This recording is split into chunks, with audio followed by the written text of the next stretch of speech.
Boa noite, graça e paz da parte do nosso Senhor e Salvador Jesus, meus amados e muito queridos irmãos, irmãs, povo de Deus. Estamos aqui mais uma vez através das redes sociais, primeiro para cultuar a Deus, amém? Porque cultuar a Deus é onde você está, na sua casa, não sei onde você está ouvindo essa mensagem, de repente você está dentro do seu carro, de repente você, não importa. O que importa é um desejo sincero e verdadeiro que eu e você temos de levar a nossa mente, o nosso coração a prestar um culto de adoração, de louvor, de glorificar ao Senhor. Esse é o nosso propósito e eu creio que Deus, na sua infinita graça, misericórdia, Ele recebe, porque Deus tem prazer em que o seu povo o adore, o exalte, o engrandeça, porque foi para isso que eu e você fomos criados, para louvor e glória do nosso Deus. Que Deus abençoe sua vida, que Deus abençoe sua família. Estamos tendo uma campanha, estamos hoje, né? Hoje é dia 3, né? Dia 3 de maio, domingo, primeiro domingo do mês de maio. Estamos numa campanha em prol da família e estamos com um desejo muito grande, irmãos, de fazer desse mês de maio um mês muito especial, de que o Senhor venha a fazer coisas extraordinárias, coisas maravilhosas, sobrenaturais nas nossas famílias. Você precisa que Deus faça algo muito especial na sua família? Entre conosco nessa campanha. Eu preciso muito, muito de algo extraordinário, de algo sobrenatural, de algo que só Jesus pode fazer na minha família. Por isso eu estou entrando nessa campanha. Nós queremos convidar você para orar diariamente pela sua família. Durante todos os domingos nós vamos ter o relógio de oração orando pelas famílias durante todo o mês. A gente está mandando devocionais diariamente para você fazer um momento em família, de ouvir uma mensagem, de orar. Querido, é poucos minutos, mas que vão fazer toda a diferença na sua família, amém? Nós cremos que Deus é o Deus da família, é Ele quem vai ajudar você a superar, a vencer, a conseguir ter uma família abençoada, famílias benditas do Senhor, abençoadas pelo Senhor, amém? Então nós estamos, está acontecendo um relógio de oração agora, e eu louvo a Deus porque todos estão participando, se colocando à disposição para orar, e vamos confiar naquilo que o Senhor vai fazer. Estamos orando, irmãos, para que em breve possamos ter novamente os cultos presenciais. Enquanto não temos os cultos presenciais, não deixe de buscar a Deus, não deixe de orar ao Senhor, não deixe de separar seu tempo para estar na presença de Deus. Aqui na igreja nós estamos tendo oração de madrugada, das 5h30 às 6h30.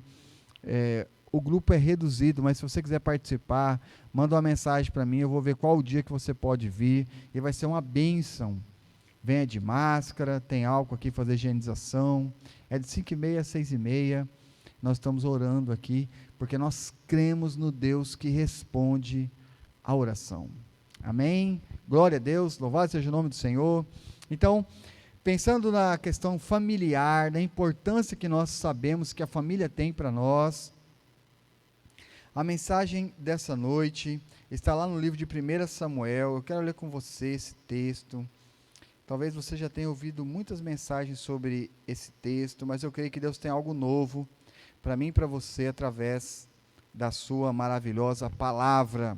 1 Samuel capítulo 1, eu vou ler alguns versículos aqui, e se você quiser acompanhar na sua casa, na sua Bíblia, chame toda a sua família, pare tudo que estão fazendo, vamos nos dedicar ao Senhor nesse momento, vamos separar esse tempo, como se você estivesse aqui na igreja, você está na sua casa, mas você está no altar do Senhor, você está diante do Deus Altíssimo, amém? Vamos cultuar, não deixe que ninguém se distraia, ninguém perca esse tempo precioso, porque Deus quer falar com toda a sua família.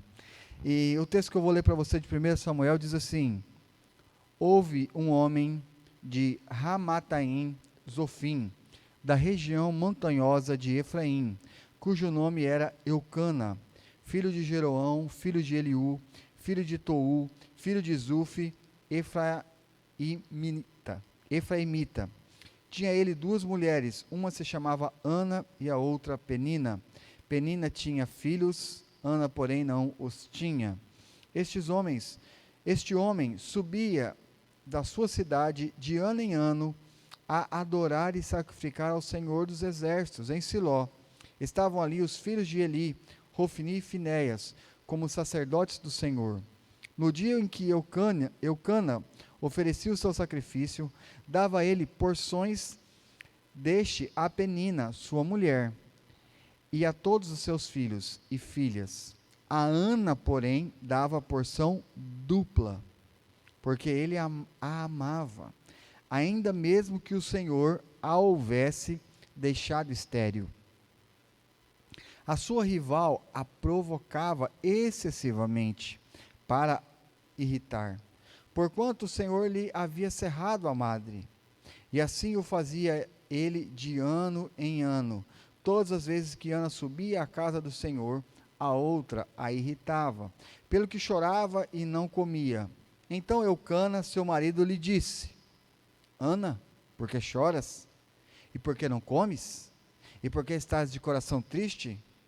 Não te sou eu melhor do que 10 filhos? Após terem comido e bebido em Siló, estando Eli, o sacerdote, assentado numa cadeira junto a um pilar do templo do Senhor, levantou-se Ana e, com amargura de alma, orou ao Senhor e chorou abundantemente.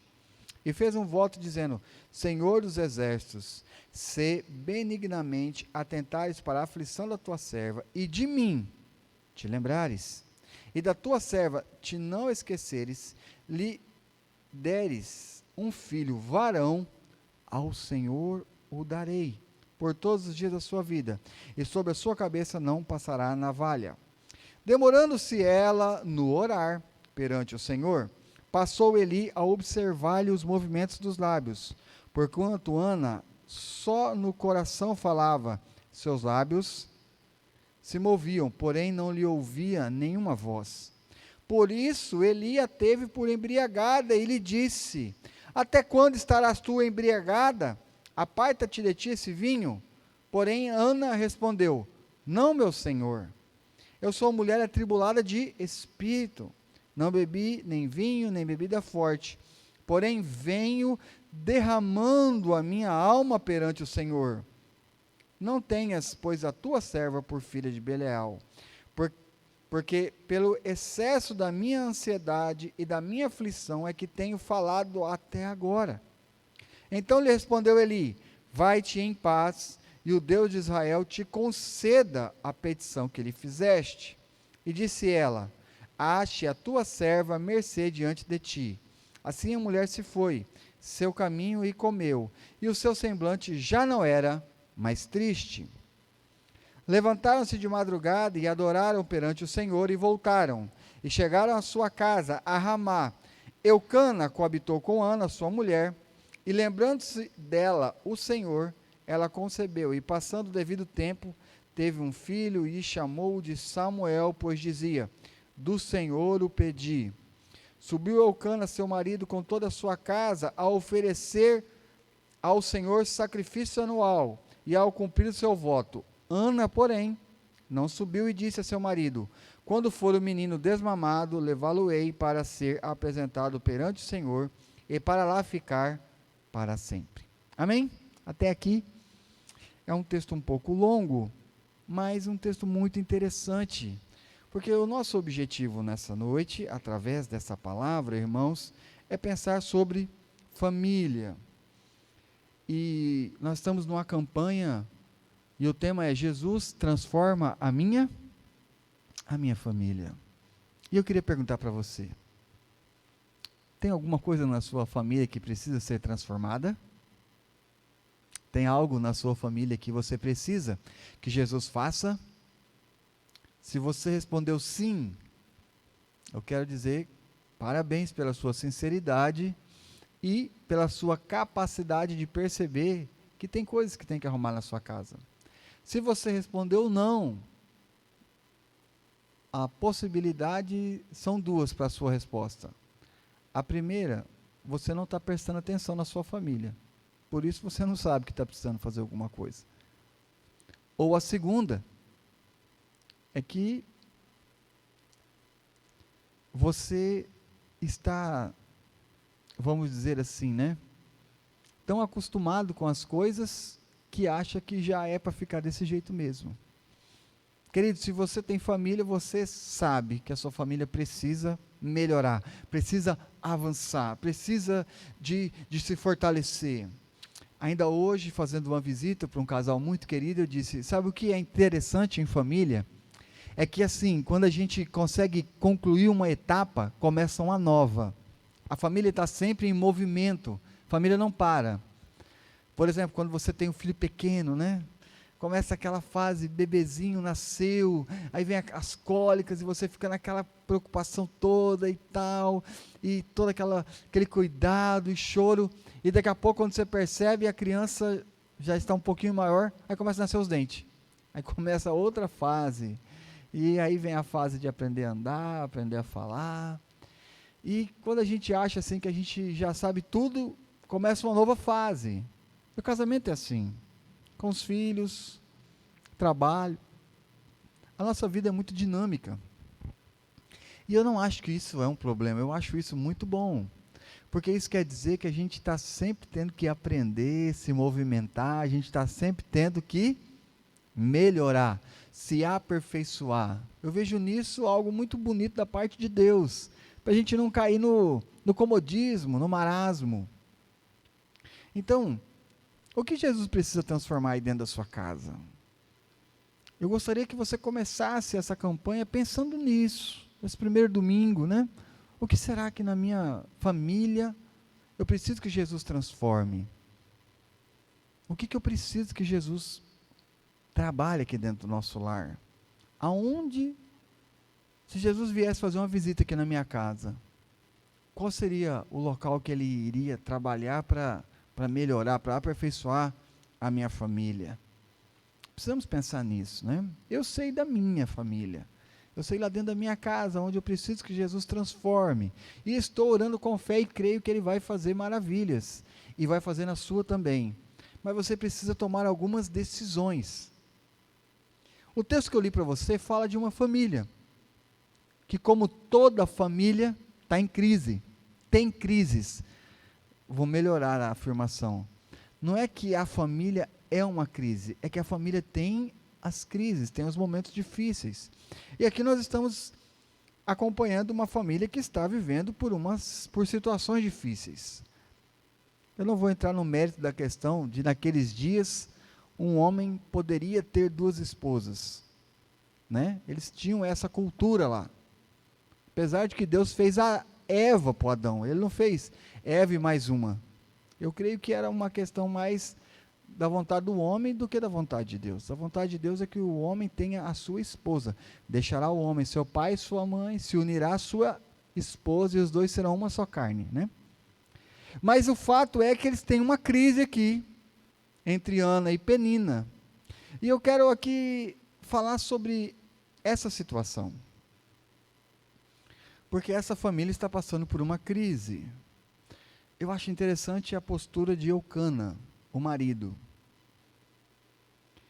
Eu muitas vezes paro e me pergunto, será que eu sou um marido que tem essa capacidade de Eucana, o esposo de Ana? Esse homem tem uma ousadia, ele olha para a esposa dele e diz assim para ela, eu não sou melhor para você do que 10 filhos? Eu fico me perguntando assim, Deus, será que eu sou um bom esposo para minha esposa? Será que eu teria essa liberdade, né? Será que eu teria essa confiança de chegar para minha esposa e falar, como Eucana falou, você, esposo, tem honrado a sua esposa, tem amado a sua esposa, tem protegido a sua esposa, tem valorizado. Ana tinha uma dificuldade de engravidar-se, ela era estéril, e naqueles dias uma mulher estéril era considerada amaldiçoada, Inclusive, um marido poderia simplesmente fazer uma carta de divórcio e dizer: eu não quero essa mulher porque ela é amaldiçoada e não me dá filhos. Havia essa possibilidade. Mas olha a postura desse homem. Ele a ama, ele a valoriza, ele a cuida, ele a protege, porque esse é o papel do homem. Homens de Deus, faça com que sua esposa se sinta muito amada por você. Demonstrar amor pela esposa não é um sinal de fraqueza, muito pelo contrário, de grandeza. Seja romântico. Seja um marido que elogie a sua esposa. Faça com que sua esposa sinta-se guardada, valorizada. Eu tenho procurado fazer isso, irmãos. Tem muito que aprender ainda. Mas eu sei que esse homem, ele nos dá uma boa lição de como precisamos realmente estar atentos às necessidades das nossas esposas, a olhar para elas com amor, com carinho. Mas o problema de Ana não é com seu esposo, o problema de Ana é consigo mesmo. Ela queria muito ter um filho. Ela tinha um desejo de ter um filho. E nessa situação aqui, ela toma uma decisão. Ela vai buscar em Deus. E é por isso que o mês da família é tão importante. Porque o que nós precisamos na nossa família é só o Senhor que pode fazer, irmãos. Tem aquilo que a gente faz, ótimo. Por exemplo, Eucana está fazendo a parte dele. Eu estou procurando fazer a minha parte como esposo. A minha esposa está trabalhando, se dedicando para fazer a parte dela como esposa, e os filhos também. Mas quem faz realmente com que tudo dê certo é Deus. É Deus que trabalha na família, é Deus que faz com que tudo isso dê certo, é Deus que faz com que as nossas diferenças como membros de uma família, em vez de se tornar algo que nos afasta, nos aproxima e nos ajuda a superar.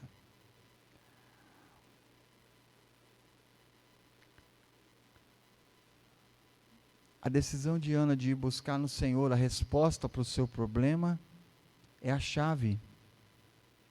É a solução. Então, eu conheço muitas famílias que estão vivendo dias difíceis, mas ainda não conseguiram fazer como ela. Entrar numa batalha espiritual. É interessante como que o texto fala da atitude de fé dela. Uma fé ousada. Sabe, o sentimento de não se conformar com o problema de Ana, talvez seja aqui algo que deveria ser ressaltado mais atentamente por mim e por você, mas talvez seria a parte que nós precisamos estar, porque naqueles dias, a esterilidade era algo que não havia medicina para resolver. Ana sabia que ela não tinha recursos humanos que pudessem solucionar o seu problema. E o pior ainda é que era uma marca como uma maldição. Se você não engravida é porque Deus fechou a sua madre. Deus te impediu de gerar filhos. O seu útero é amaldiçoado, era a palavra que era dita. Essa mulher poderia simplesmente dizer assim: bom, já que Deus não quer me dar, eu desisto e eu não vou atrás. Eu abro mão. Mas a atitude dela não é essa. Sabe o que ela faz? Vamos ler de novo lá? Versículo 9 até o 16. Diz assim, do 9 ao 16. Após terem comido e bebido em Siló, estando ali o sacerdote assentado numa cadeira, junto a um pilar do templo, levantou-se Ana e com amargura de alma orou ao Senhor e chorou abundantemente. E fez um voto. Eu gosto disso, sabia? Por isso que eu faço campanha. Eu acho que isso é saudável para a sua vida espiritual. Eu acho que a gente não deve orar só por orar. A gente não deve, sabe? É como se você não não colocasse um alvo para a sua oração, você não colocasse um objetivo. Por que é importante a campanha? Porque durante a campanha você está focado, direcionado, você está ali, ó, esse aqui é o meu propósito. Ana faz um voto, é como se ela estivesse declarando que, olha, Deus, eu não estou orando aqui à toa não, eu tenho uma necessidade e estou disposta a pagar um preço de oração, de choro, de lágrimas. Eu estou disposta a entrar nessa batalha espiritual. E caso o Senhor ouça a minha oração, eu estou disposta a pagar um voto para o Senhor. É tremendo isso, né? É muita ousadia na fé. Por quê? Porque Deus gosta de gente assim, irmãos. Jesus gosta de gente ousada na fé. A Bíblia está cheia de textos que Jesus elogia pessoas que tiveram uma fé ousada. Jesus elogiou o centurião romano quando disse para ele, olha, nunca vi uma fé igual a tua. Jesus elogiou a mulher sírio-fenícia quando ela disse, olha, Senhor, não é digno tirar a comida dos filhos para dar para os cachorrinhos, mas os cachorrinhos comem da mesa, comem do que cai da mesa dos filhos, ou seja, eu não sou digna de receber a bênção, mas a misericórdia do Senhor é tão grande que a sobra do que está tendo aí já é o suficiente para mudar a minha vida. E Jesus elogia ela, fala, mulher, grande é a tua fé, ela te salvou. Deus gosta de gente que tem fé ousada. Deus gosta de gente que tem fé, uma fé corajosa. Por quê? Porque a pessoa que tem uma fé ousada e corajosa, ela se lança, entende? Ela mergulha, ela crê, acabou. Ela acredita. Ah, mas está contra tudo e todos, não importa, eu creio. E é isso que Ana faz. E Ana está lá orando e chorando, e aí acontece um fato que poderia ter colocado tudo a perder. Porque Eli, o sacerdote, o homem de Deus, a pessoa que está dentro do templo para cuidar, para dar direção, ele vai até ela e tece uma dura crítica. Ele julga que ela está bêbada. E isso é muito doloroso para alguém que está ali. Imagina você estar lá orando, chorando, clamando a Deus e alguém chega e diz, olha, você está bêbado. Mas ela não se deixa abalar com aquela situação. Porque tem foco. Quem não tem foco, na primeira negativa, na primeira reprovação, na primeira dificuldade, já abandona. Agora, quem tem foco, não. Eu sei o que eu quero. Por exemplo, você está entrando nessa campanha da família, né? Eu não sei qual que é a sua necessidade familiar, eu não sei qual que é o seu desafio, eu não sei o que você quer que Jesus transforme aí na sua casa. Eu sei que tem coisa para ele transformar. E de repente você está no meio da campanha lá, acontece alguma coisa, alguém lança uma palavra negativa, ou acontece alguma coisa que gera, né, uma situação de desgaste, e você já joga tudo para o alto e diz, eu desisto. Não adianta, eu não vou. Não, peraí. Não vou desistir nada. Quando o profeta Eli chama ela de bêbada, ela diz, não, meu Senhor, o Senhor entendeu tudo errado. Eu estou aqui orando e rasgando o meu coração a Deus. Eu sou alguém que precisa de ajuda. Entendeu? Eu sou alguém desesperada pelo socorro do meu Senhor.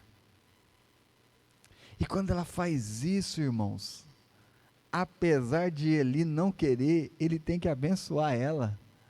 Ele olha e fala, opa, não, então se é esse o seu caso, se você está aqui nessa luta com Deus, nessa oração, nessa súplica, eu abençoo você. E Eli abençoa Ana. E aí entra um fator que eu queria colocar para você. Ore, chore, busque na presença de Deus, clame ao Senhor, mas também confie, descansa. Sabe, eu acho que uma das coisas que a gente precisa aprender a fazer é depois de colocar as nossas necessidades, as nossas dificuldades diante de Deus, é deixar Deus agir, é confiar na ação sobrenatural de Deus, é confiar que Deus está no controle. Você vê que o texto diz que depois que ela ora e que ela recebe a palavra do sacerdote, o semblante dela muda. Deixa eu te explicar uma coisa, o reino espiritual é movido pela fé, não é isso? Jesus disse, a tua fé te salvou.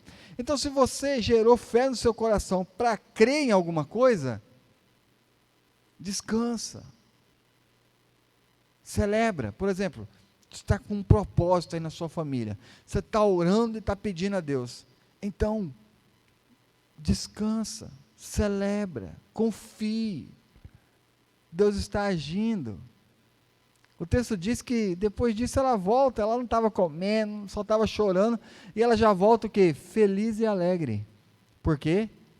Porque ela sabe que o problema dela não está mais só entre ela e o problema.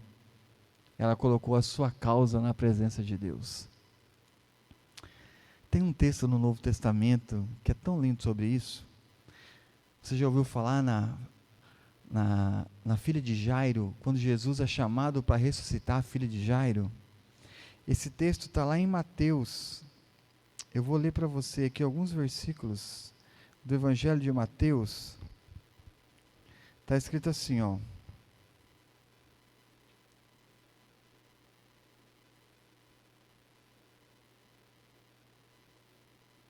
E estando ele ainda falando, chegaram alguns dos principais da sinagoga, a quem disseram, a tua filha está morta, para que enfadas mais o mestre?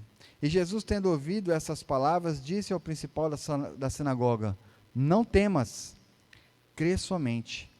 E não permitiu que alguém o dissesse, a não ser a Pedro e Tiago, e João, irmão de Tiago. E tendo chegado à casa do principal da sinagoga, viu o alvoroço e os que choravam muito e pranteavam, e entrando disse-lhes, por que vos alvoroçais e chorais? A menina não está morta, mas dorme. E riam-se dele, porém ele, tendo feito sair, tomou consigo o pai e a mãe da menina, e os que ele estavam, e que com ele estavam, e entrou onde a menina estava deitada. E tomando a mão da menina, disse, Talita cumi, que traduzido é, menina, a ti te digo, levanta-te. E logo a menina se levantou e andava, pois já tinha 12 anos. E assombraram com grande espanto, e mandou-lhes expressamente que a ninguém o fizesse saber. E disse-lhes, dai-a de comer. Então esse texto está lá no Evangelho de Mateus. Jesus é chamado para ajudar uma família que está vivendo um momento muito difícil. Está lá em Marcos capítulo 5, a partir do verso 21. Marcos 5, 21. Há uma crise familiar aqui. Jairo chama Jesus para transformar uma situação de luto, de perca, de morte, na sua família. A morte da sua filha. Quando ele vai até Jesus para chamá-lo, para ressuscitar, para curar a sua filha, a menina não tinha morrido ainda. Mas, enquanto Jesus está vindo para a casa dele, acontece várias coisas. Uma delas é que a mulher do fluxo de sangue, ela tem aquele encontro com Jesus. Jesus cura aquela mulher. E o fato é que Jesus demora um pouco para chegar na casa de Jairo. E no transcurso, e no decorrer da caminhada, entre o momento que Jairo encontrou Jesus e Jesus chegar na casa de Jairo, vem uma notícia. E é uma notícia terrível, porque a filha que aquele homem tanto queria ver curada, havia morrido. E quando falam isso para Jairo, eu imagino o que é essa notícia para um pai. Eu tenho 3 filhos, eu não consigo nem pensar o que passou pela cabeça de Jairo, mas o desespero tomou conta dele. E Jesus fala algo que eu queria que entrasse no seu coração, assim como uma espada que fosse lá no fundo da sua alma e ficasse cravado no seu coração. Não temas, crê somente.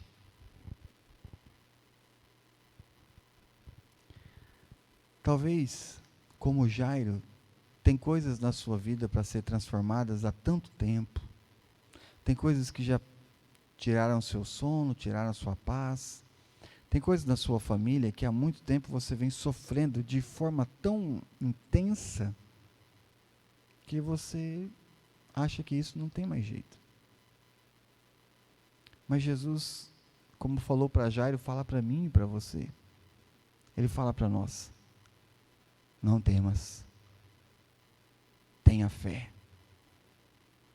Pastor, mas eu já orei muito tempo por isso. Então, descansa como Ana fez e confia.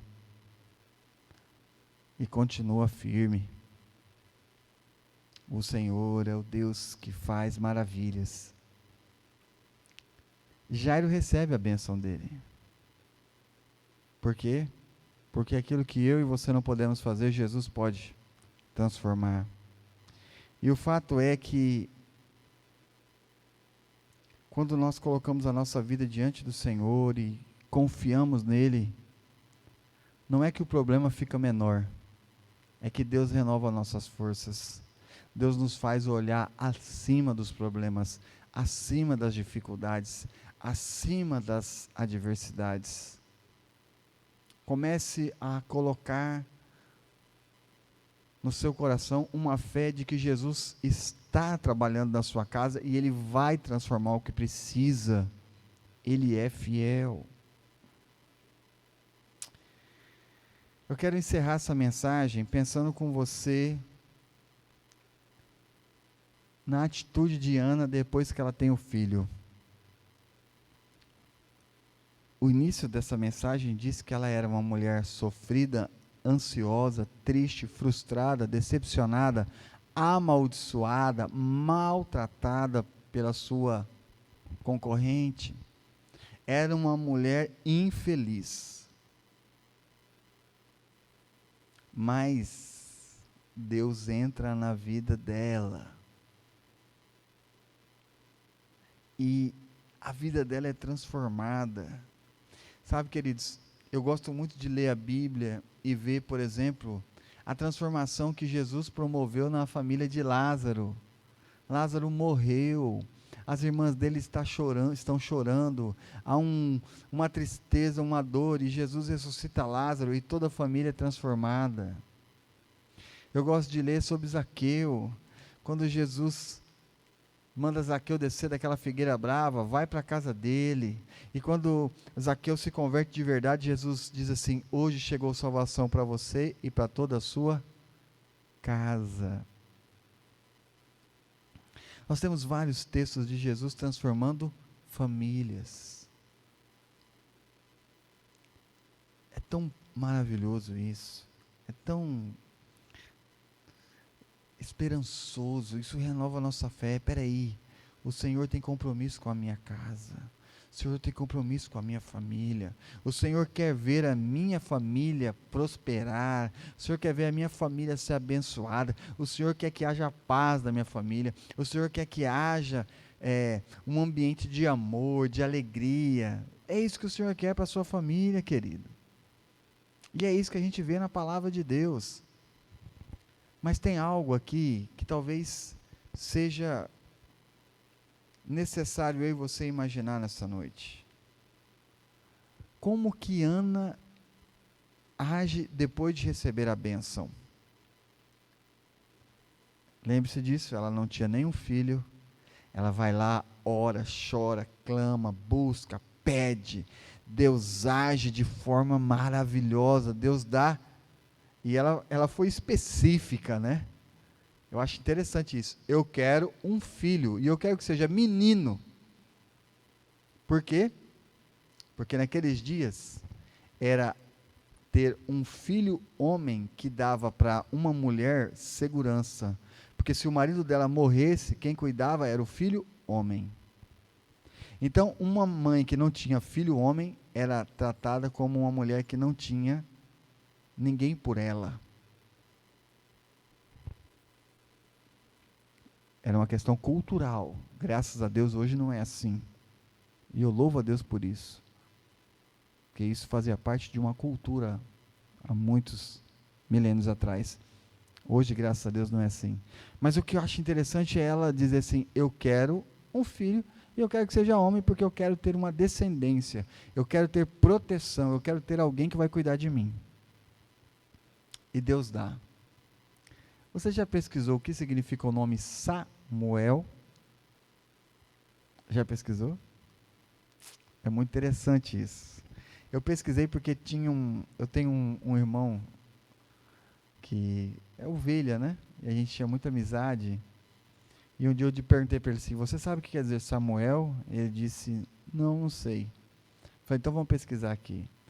E na pesquisa que nós fizemos, nós encontramos que Samuel quer dizer: Deus me deu e eu devolvo a Ele. Eu consagro a Ele. É dele. O nome Samuel quer dizer: fui favorecida por Deus e aquilo que Deus fez de bom para mim, eu retorno para Ele. Muitas pessoas, quando precisam de uma bênção, são fervorosos na oração, intensifica a oração, fica ali pedindo para o Senhor, mas quando recebe a bênção, tira o pé do acelerador. Em vez de ficar mais próxima de Deus, porque recebeu o que tanto pediu, não, agora eu já recebi o que eu queria. Se afasta.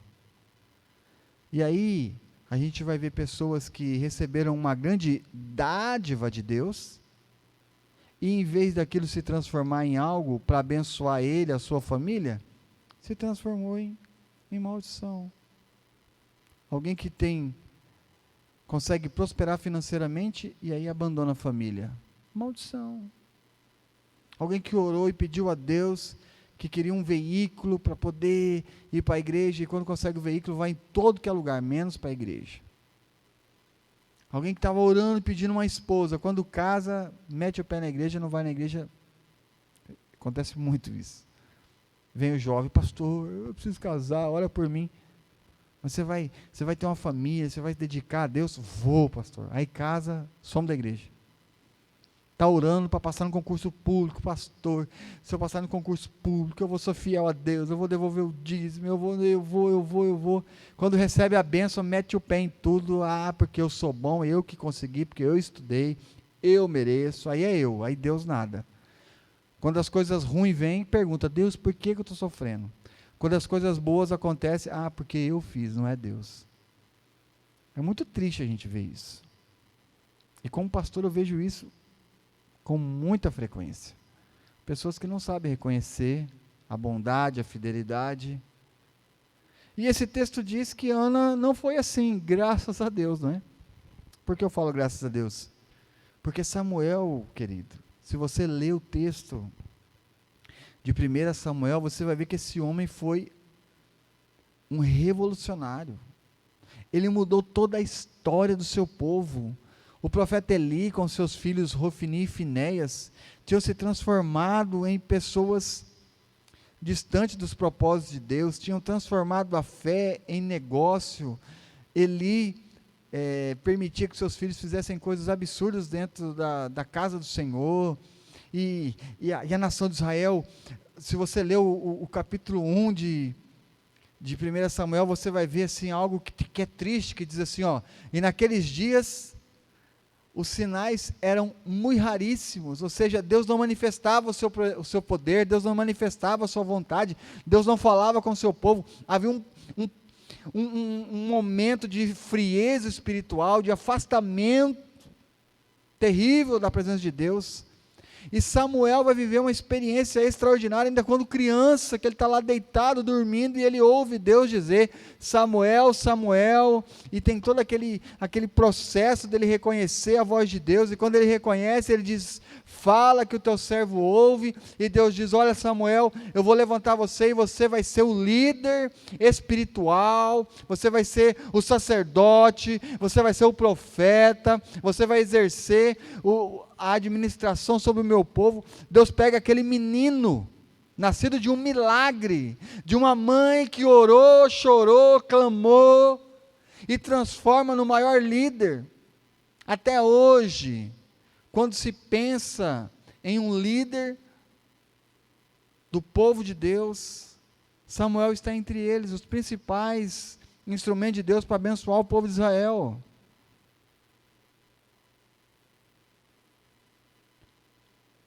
E tudo isso porque uma mãe, vamos pegar, né? Porque uma família estava buscando a Deus. Porque um marido amava a sua esposa, honrava a sua esposa, valorizava a sua esposa, buscava a Deus. Porque uma mulher temente a Deus, buscou a Deus, orou a Deus. E quando recebeu o milagre, ela foi lá e cumpriu o seu compromisso com Deus. Quando a gente vai batizar, tem a profissão de fé. E uma das coisas que pergunta é assim: meu irmão, caso haja necessidade, o irmão está disposto a prestar conta da sua vida espiritual, se o irmão estiver em pecado, o irmão está disposto a ser corrigido? É perguntado isso para todo mundo. E naquela hora ali todo mundo fala: não, pastor, só. Certa vez eu fui corrigir uma pessoa que estava numa atitude contrária ao que diz a palavra de Deus, e quando eu fui conversar com ele, ele disse assim: eu estou fazendo isso, eu estou fazendo, e o que o senhor tem com isso? Eu falei: não, mas você assumiu um compromisso, você fez um voto com Deus. A gente vive num momento, irmãos, que as pessoas estão muito preocupadas com Deus fazer a parte dele, mas e você fazer a sua parte? E você cumprir o seu compromisso com Deus? E você honrar a Deus acima de todas as coisas? E você dedicar a Deus aquilo que pertence a Ele? Quer ter uma família abençoada? Amém. Então, faça a sua parte. Não negligencie. Você acha que foi fácil para Ana? Depois de tantos anos orando para ter um filho, quando ela consegue o filho nos seus braços, pegar aquela criança e levar e entregar na casa do Senhor? Você acha que foi fácil para ela? Como que ela conseguiu ter essa coragem? Porque ela sabia que o que ela tinha não era dela, tudo que ela tinha pertence a Deus. Ela reconhecia que foi Deus que deu, e se Deus não tivesse dado, ela não tinha poder para manter. Você está pedindo: Jesus, transforma a minha família. Ele vai transformar. Mas você tem que entender que é Ele que está trabalhando na sua vida. Então, intensifique o seu relacionamento com Ele. Coloque Jesus no centro da sua casa. Ensine a palavra de Deus com a sua família. Promova um ambiente do reino de Deus dentro do seu lar. Coloque Deus em primeiro lugar, acima de todas as coisas dentro da sua casa. Isso vai fazer diferença. Faça, cumpra o voto que você fez diante do Senhor. Seja um homem de Deus, seja uma mulher de Deus, seja um jovem cheio de compromisso e de amor pelo Senhor. Faça a sua parte e Deus vai fazer a parte dele. Jesus quer transformar todas as famílias. Esse é o desejo dele, que em cada família haja a abundância de vida. Mas nós precisamos estar dispostos, orar, confiar, depender e cumprir o nosso voto, fazer a nossa parte, dedicar realmente. Eu costumo dizer o seguinte, irmãos: não tem nada mais trabalhoso no mundo do que família, nada. Não tem nada que dá mais trabalho que ter família. Ter família é extremamente desafiador. Só que deixa eu te contar um negócio. Não tem nada que dá mais felicidade e mais alegria também do que a família. Não tem nenhuma conquista que você vai ter aqui nesse mundo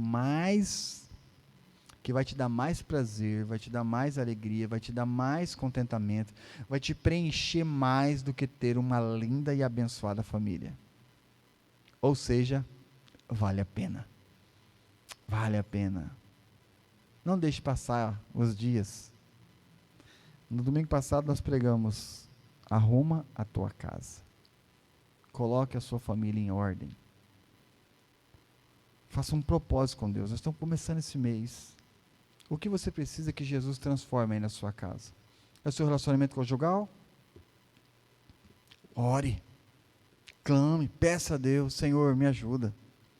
É o seu relacionamento com seus filhos? É a sua situação financeira?